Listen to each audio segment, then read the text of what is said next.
சாதனைகளோடு சரித்திரம் படைக்க கடவுளால் படைக்கப்பட்ட கற்பக விருட்சம்தான் பெண்கள். உலகை பெருமைப்படுத்தும் அனைத்து மாதர்களுக்கும் எனது இனிய மகளிர் தின நல்வாழ்த்துக்கள். இன்றைய சிறப்பான மகளிர் தினத்தில் பெண் குலத்தின் பெருமையினை சிற்குறிப்பாக தரும் நான் கேஷினி ஜீவனேசன், இலங்கை தமிழ் மன்றம், நியூஜெர்சி. உலகம் முழுவதும் கொண்டாடப்படும் மகளிர் தினமானது மகளிரின் வலிமை, தியாகம், சாதனை ஆகியவற்றை போற்றும் நாள். ஆனால் மகளிர் தினம் ஒரு நாள் கொண்டாட்டமா அல்லது ஒவ்வொரு நாளும் மரியாதை கொடுக்கப்பட வேண்டிய உறுதியா? உலகை நகர்த்தும் இயற்கை கடிகாரம் பெண்கள் என்று கூறினால் அது மிகையாகாது. பெண் என்பது வெறும் ஒரு சொல் அல்ல, அவள் ஒரு சக்தி, ஒரு தோழி, ஒரு சகோதரி, ஒரு தாய், ஒரு மனைவி, ஒரு மகள், அதையும் தாண்டி சமூகத்தின் தளபதி.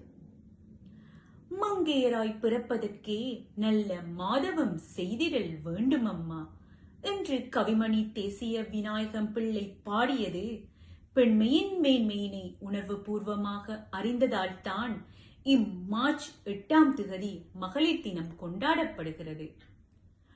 ஆண்களுக்கு நிகரான ஊதியம் தங்களுக்கும் வழங்கப்பட வேண்டும் என்றும், பணி நிலைமைகள் மேம்பாடு செய்யப்பட வேண்டும் என்றும், பெண்களுக்கு ஜனநாயக உரிமைகள் வழங்கப்பட வேண்டும் என்றும் பல கோரிக்கைகளை முன்வைத்து அமெரிக்காவில் உள்ள மான்ஹட்டன், நியூயார்க் நகரில் 1908 மார்ச் 8 பல்லாயிரக்கணக்கான பெண் தொழிலாளர்கள் ஒன்றிணைந்து ஆர்ப்பாட்டம் ஒன்றை மேற்கொண்டனர் என்பது நாம் அறிந்த விடயமே. இதுவே மகளிர் தினமாக கொண்டாடப்படுகிறது. பெண்மை வாழ்கவென்று கூத்துடுவோமடா, பெண்மை வெல்கவென்று கூத்துடுவோமடா என்கிறார் பாரதியார். பெண் மனிதகுலம் தழைக்க வந்தவள், அன்பிற்கினியவள். பெண்ணின் பெருமையை உணர்த்தும் நாடே இந்த மண்ணுலகில் உயர்ந்துள்ளது. நிமிந்த நன்னடை, நேர்கொண்ட பார்வை, நிலத்தில் யாருக்கும் அஞ்சாத நெறிகளும் நிமிர்ந்த ஞானச் செருக்கும் இருப்பதால் தான் செம்மை மாதர் திரும்புவதில்லையாம் என்ற வரிகளில் இருந்து பாரதியார் கண்ட புதுமை பெண் பற்றி அறிய முடிகிறது.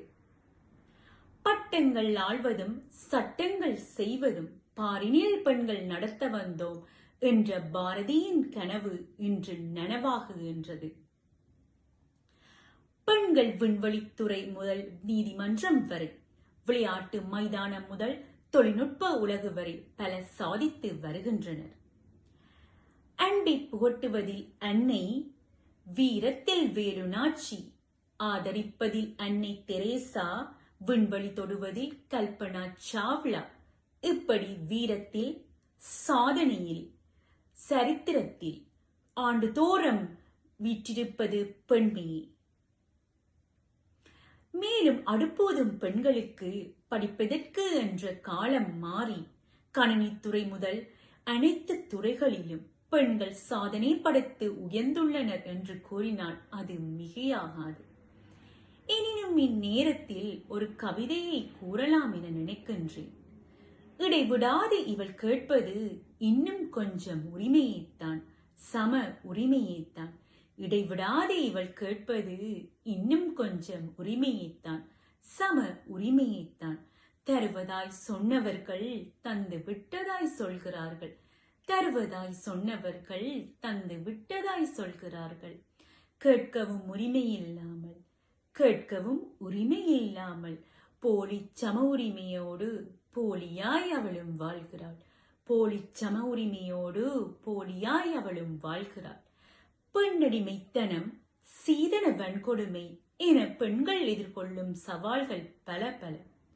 பெண்களுக்கு எதிரான வன்முறை இல்லாத சமுதாயத்தை உருவாக்குவதன் மூலம் நாம் நல்லதொரு எதிர்காலத்தை உருவாக்க முடியும். உலகுக்கு ஒழுக்க நெறி கற்றுத்தந்த திருவள்ளுவர் கூறுகிறார், பெண்ணின் பெருந்தக்க யாவுளர் கற்பனின் நானுடைமையாக்கம் தரும். அதாவது பெண்ணின் உயர்ந்த பண்பும் கற்பும் நாணமும் அது அவளுக்கு மகத்துவத்தை தரும். மகளிர் தினத்தில் மலர் கொடுத்து வாழ்த்துவது மட்டுமல்ல, அவர்களின் கனவுகளுக்கு ஆதரவாக நிற்பதுதான் உண்மையான கொண்டாட்டம். பாரதியின் கனவு, வள்ளுவரின் நெறி நம் செயலால் நனவாகட்டும். ஒவ்வொரு பெண்ணின் கனவும் உயரப் பறக்க நாமும் ஒரு சிறகாக இருப்போம்.